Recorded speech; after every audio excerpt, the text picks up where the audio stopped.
Hi everyone, it's me again, Phyllis Brown. I'm back with you on the topic, a slightly larger topic this time, of scrying.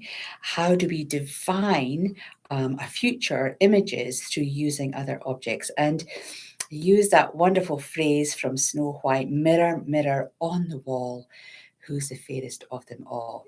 My very first introduction to scrying. I'm sure a lot of children will be the same. And there was the wicked stepmother looking into a mirror and seeing those images. Of course, in the cartoon version, the mirror actually had a face and talked. But that is a way of divining using mirror.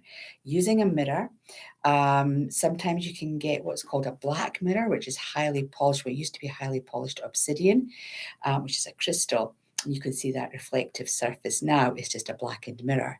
So you can use those different tools, but crystal balls, one of the questions I'm often asked about, is one of those tools that students have difficulty with. And they have difficulty with it because I think their expectations are quite high. I think they think that, like in the movies, suddenly mist is going to appear in the ball right from the get-go, and they're going to have this all-seeing eye, if you like. So some of the top tips with a crystal ball is, one, you need to find a crystal ball that you feel comfortable with. You don't need to have one of those absolute giant ones that are hundreds and hundreds of dollars. As you can see, this one is a palm size. I think it's about 7 centimeters in diameter.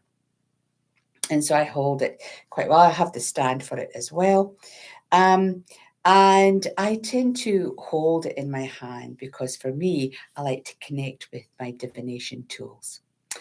If you do have a crystal ball, you're going to have to make friends with it. You're going to have to tune into the ball. So making a connection, holding the ball frequently, just sitting and meditating with the ball will help your clear senses tune into this particular tool, so that the messages or the intuitive feelings, thoughts, sound and noise that you're hearing come through.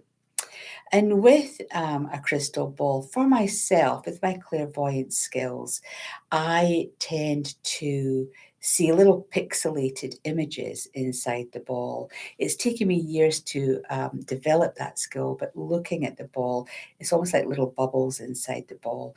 And then from there, I just keep asking my questions. Because with all psychic tools, it's about how do you connect, but what are you asking at the time of using the tool? Are you asking, what's this person, what do they need to hear next? What does this person need to know? How can you help this person? Are you actually asking the tool to give you the information that you need? So you have to make friends with it. You have to put your energy into it, and it can take several months for you to develop a link.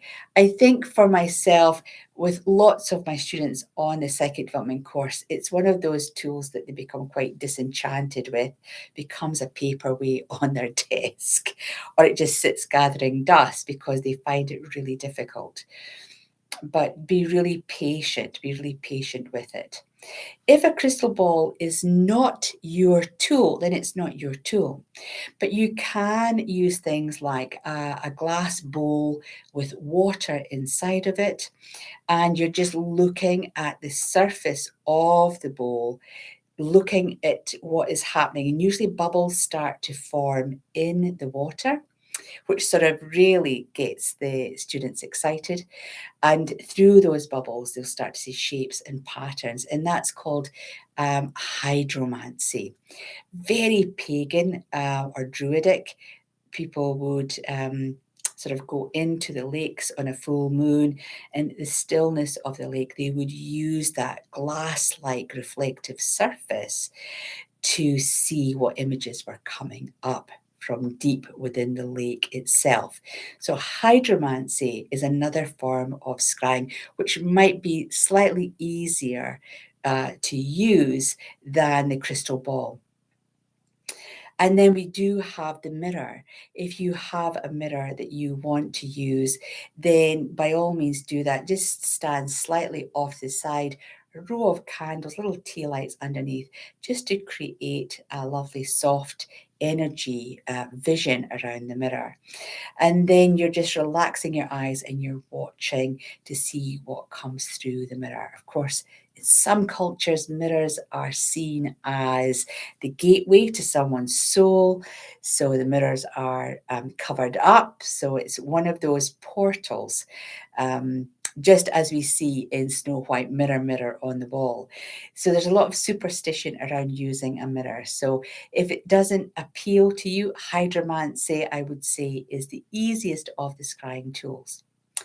Another thing to think about when thinking about scrying is possibly to use a natural crystal ball. So as you can see, this ball is full of fissures. This is a rainbow ball. Rainbow crystal, I should say. And so there's water trapped in there and there's different colors. You just begin to see some flashing there as I move it around in the sunlight. And this is another alternative to a plain glass ball. You see, this one's slightly bigger.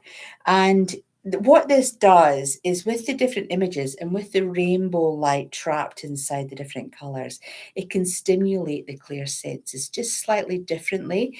I find this easier to read. I find it has a bit more energy. It has the crystalline energy in itself.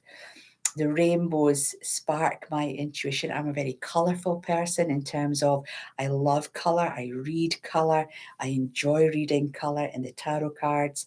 So the natural crystal quartz ball for me is my preferred tool when it comes to scrying. I find it really ignites my passion. And as it ignites my passion, I open up my clear senses and the information comes through. So scrying is a wonderful tool.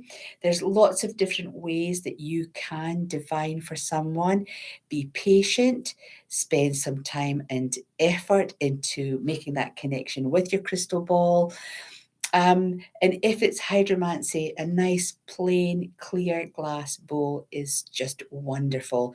Just filled a little bit, and then you'll start to see the bubbles will start to happen inside the water, and then you're interpreting the bubbles.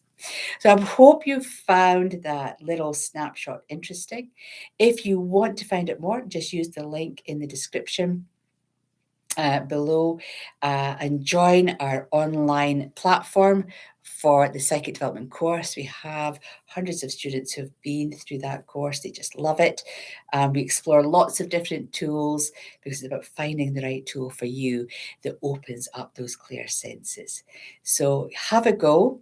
Keep trying, and I'm sure you will be guided towards the best tool for you for your divination skills. So until the next time, take care for now. Namaste.